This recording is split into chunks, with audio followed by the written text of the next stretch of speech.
sommes à nouveau au Musée d'art moderne et contemporain de Strasbourg, devant une œuvre que l'on doit au collectif nord-américain Fail. Fail, c'est le nom de deux artistes, Patrick Miller et Patrick McNeil, qui sont tous les deux âgés d'environ 45 ans et qui sont des artistes qui viennent d'abord de la sérigraphie. Donc ils ont appris à multiplier, décliner, vraiment dans un esprit plutôt assez pop, BD, comics au départ, et ils se sont fait connaître à travers leurs interventions urbaines et éphémères. En 2018, le MAMS les invite pour célébrer les 20 ans du musée et c'est eux qui vont intervenir sur les 1000 m² de surface du bâtiment, donc dans une conception de fresque toujours visible actuellement. L'art urbain, ça peut être une pratique à l'extérieur, mais ça peut être aussi une pratique très diversifiée, y compris à l'intérieur. Ici, on a un travail qui est intéressant par rapport à ces artistes-là, puisque c'est, je dirais, presque l'envers du décor. Le tableau n'est pas un tableau, mais plein de tableaux. Il est composé d'énormément d'éléments qui sont un petit peu comme un journal de bord, qui sont les vestiges qui accompagnent leur conception de grandes compositions murales dans l'espace urbain. Ainsi, on va retrouver par exemple des personnages qui vont décliner à travers les fresques par exemple. Vous vous souvenez peut-être de l'habillage de la gare, du tram également qui circule encore.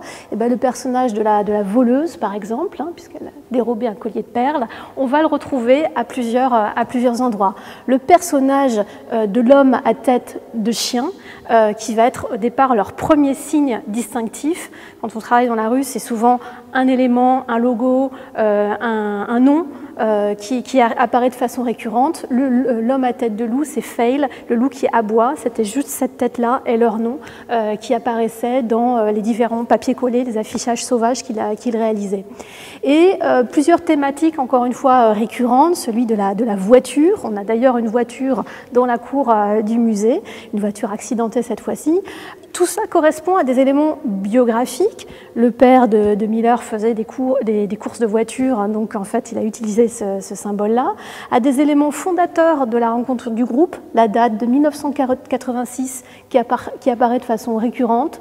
86, c'est l'année triste, terrible, pour la conquête spatiale de l'explosion de la navette Challenger.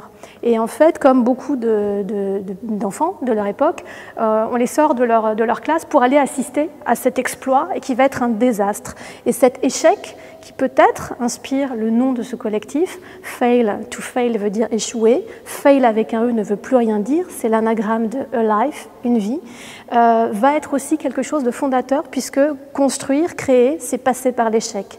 Et ça, ils le savent très bien puisque quand on travaille dans la rue, vous savez, votre travail va être couvert.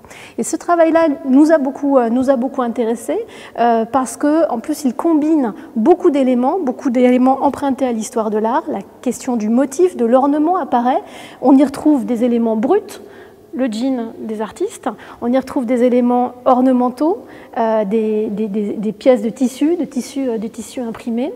C'est là où on va retrouver aussi l'influence qu'a pu avoir sur eux l'art très nord-américain du quilt, qu'on pourrait traduire par patchwork, qu'on n'attend pas forcément chez des artistes urbains, et la typographie, avec des œuvres qui vont trouver leur nom dans les éléments écrits qu'on trouve dans le tableau, Almost Midnight, Alone is not for me, et Truth and Lies. Le tableau s'appelle Almost Alone, Truth and Lies. Et donc, en fait, on a une œuvre qui vient combiner des motifs, combiner des mots, combiner des genres. On a des éléments complètement figuratifs, des éléments empruntés à la réalité, à la photographie, et des éléments complètement abstraits et accidentels.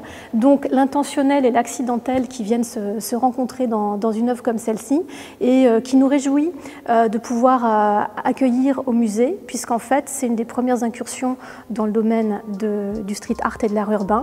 Et j'espère que ce ne sera pas la dernière.